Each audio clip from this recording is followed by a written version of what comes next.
I am so tired of equality for women coming in the form of splitting bills and financial hyper-independence. If they really cared about equality, why isn't there state funding for every woman to be able to freeze her eggs, when it currently costs thousands of dollars to do so and isn't covered by most insurance companies? Because whether or not you want to admit it, your biological clock has an impact on where you live, who you settle down with, when you settle down, and the type of careers you choose. It literally dictates every aspect of your life. So no, until we get some real benefits around here, we're not splitting bills with you, sir. You can take this check.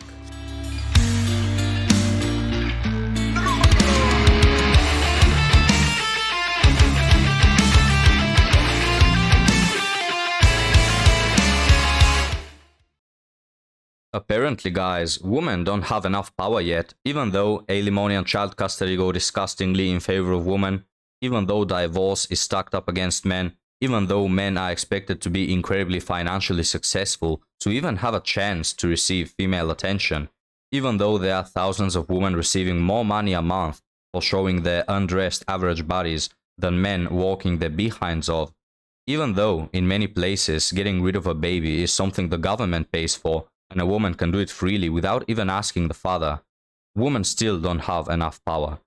So now we should work and pay taxes so women can freeze their eggs because they've been fooling around all this time with chads not securing a family.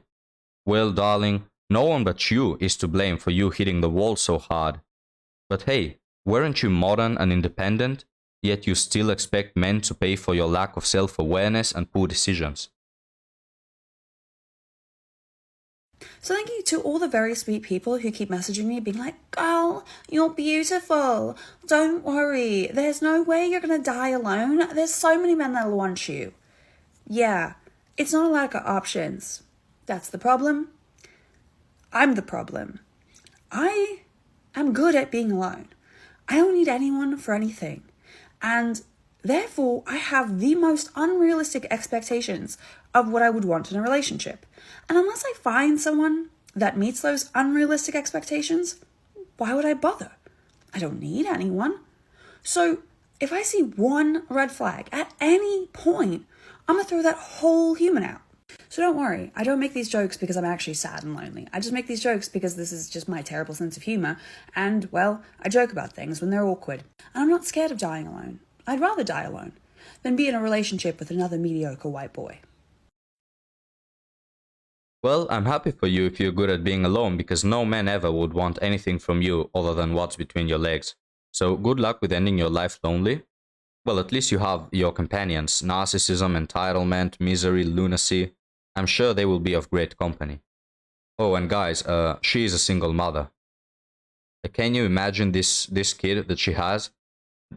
Take a guess. Will he become a great parent? Will he be even able to have a family? Take a guess, all right? The reason that I took CEO off of the dating apps is because I would match with dudes, and almost immediately when we would start speaking, they would start with the hostility, like almost immediately. Oh, so you're a CEO? Ha, what, of your kitchen table? Ha ha. And I'd say, no, I've got a company. Oh, what do you do? What kind of company? Oh, clothing. How many employees? And I had to field hostility in the talking stage as a result of having CEO. Now I put designer, photographer, and model. And generally, I get my matches. We start talking during the talking stage. That is when I say, no, actually, it's my company. And the minute when they say, where do you model? And I link to Pinup Girl Clothing, the Google link says Pinup Girl Clothing by Laura Burns. So they immediately know. But because it's not straight out there for them to be hostile, they don't instantly become hostile because we've been talking. And people still drop off after discovering I own a company, but instead, and the phrase that I can tell that that there will be no date happening is after I link my website to them, and then they respond. They said, "Oh, so you own it?" And it says since 1999, so they know it's established.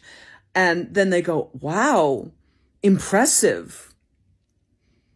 And the word impressive, that lets me know that there will be no meeting and there will be no day. And I usually will let the connection die, and it will die.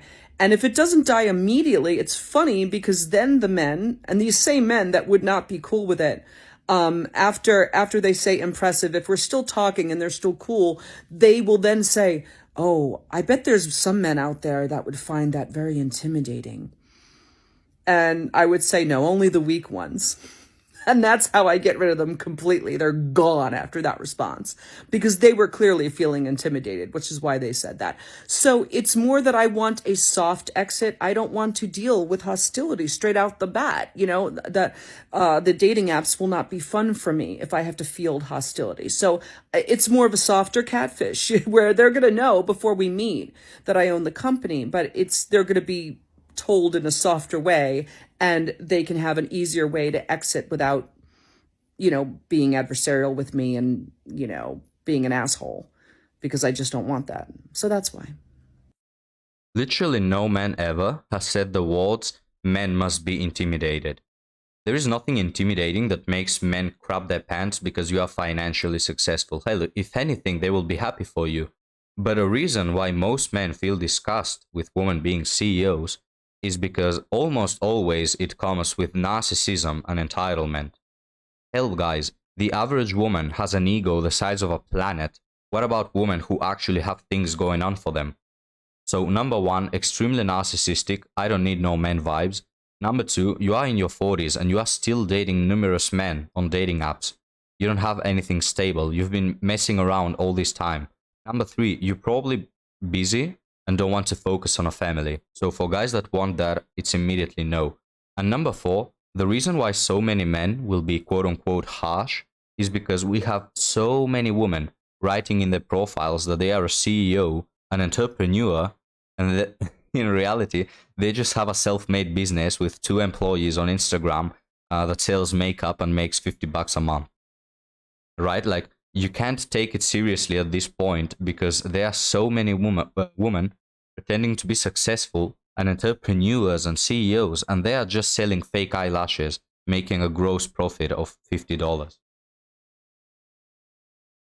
So I had a guy troll my video the other day, and this is what he said. Spoiler alert, all the women who are deferring being with who they got will be gravely disappointed in your 30s as your looks go way south.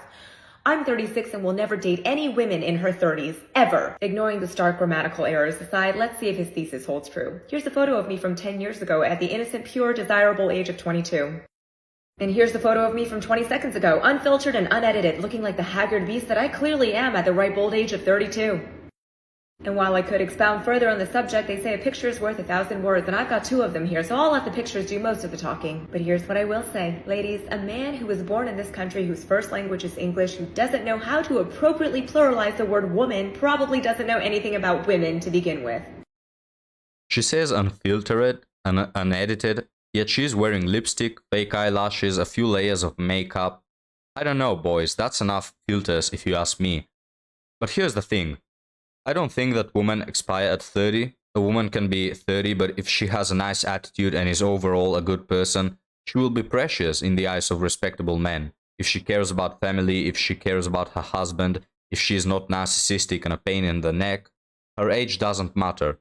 But women who have been messing around till 30, going to clubs and sleeping with chads, and who have only an OF account or their Instagram is softcore corn, those women whose pair bonding ability has died a decade ago, yeah, they don't have anything going on for them but looks. And looks, in fact, go on a down spiral from age 30. So into which group, do you think do you fall? Stop being an independent woman around men. You say you don't like independence, but you're actually uncomfortable with her ability to not be dependent on you. Because let's be honest, you don't find it unattractive, you find it threatening. You can't trap an independent woman with money, security, or fear. And if you were a good man, you wouldn't have to. But you're not. And this obsession with helplessness is a testament to your insecurity. Because you only want someone to need you if you think you're not worthy of being wanted. You want her to feel stuck but not safe, which is why you want women to need you but don't want women who are needy.